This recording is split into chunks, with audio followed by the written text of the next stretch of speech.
screamed. "Who took my hair?" they wept. The village was in total chaos. Long ago, in the village of Umuezeala, beauty was judged in a strange and cruel way. The people believed that a woman's worth depended on the thickness and fullness of her hair. Women with long, thick hair were praised and admired. They were invited to important gatherings and treated with respect.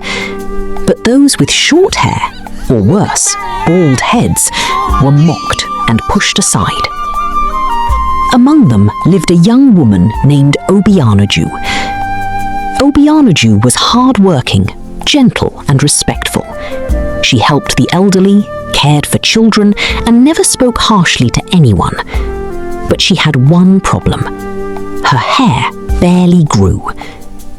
Because of this, the women gave her a painful nickname, Isi Uku, meaning big head. Whenever she walked through the market, they laughed. "Look at her shining head. Who will marry a woman like that? She should hide inside her house." Umuezeala ignored them and continued her daily work quietly. One bright morning, the village drum echoed loudly across Umuezeala. The town crier raised his staff and shouted, "People of Umuezeala, the son of the great king of Amaibo kingdom will visit in 6 market days. He seeks a bride from our village." Excitement spread like wildfire.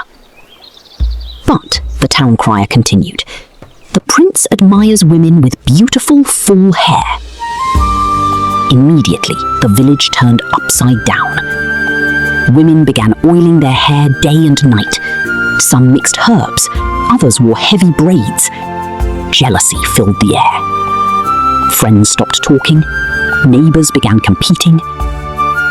But Umuezeala remained calm. She simply tied a small scarf around her head and continued her chores.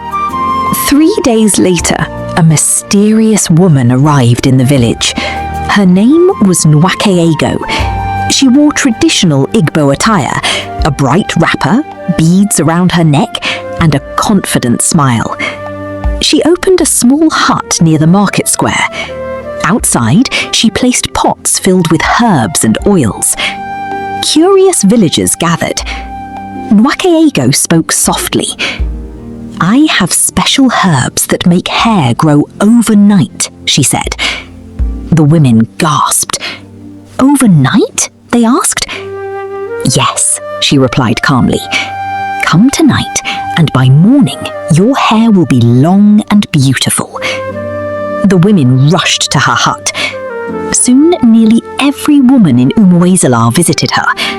Only Umuezeala stayed away. She didn't believe in quick beauty. That night, the village buzzed with excitement.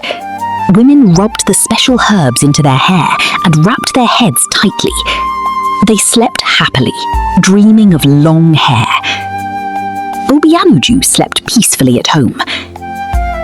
At sunrise, loud screams filled the village. Women ran outside in panic. Their heads were completely bald. Not just short hair, completely smooth and shining. They cried in disbelief. "My hair! What happened? This cannot be real." They rushed to Umuezeala's hut. But she had disappeared. The hut was empty.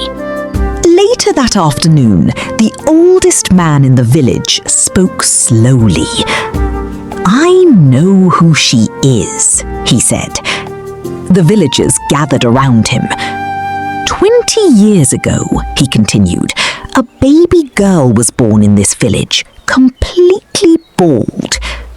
The crowd became silent. People called her a bad omen. They pressured her parents until the child was abandoned at the edge of the forest. Gasps filled the air. That child was Umuezeala.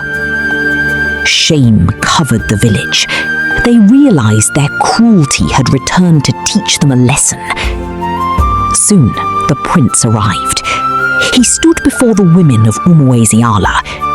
Every woman covered her bald head with cloth. Then the prince noticed Obianuju. She stood quietly, helping an elderly woman carry a basket. The prince watched her kindness. He turned to the elders. "I have chosen my bride," he announced. The villagers leaned forward. "Obianuju," he said. Everyone gasped. "But she has short hair," someone whispered. The prince smiled. "I seek a woman with a kind heart, not long hair," he continued. "Beauty fades, but character lasts forever." The villagers felt ashamed. They realized how badly they had treated Obianuju and the abandoned child years ago. From that day forward, Umuezeala stopped judging women by their hair. They began to value kindness, humility, and good character. And Obianuju, once mocked for her short hair, became the pride of the village.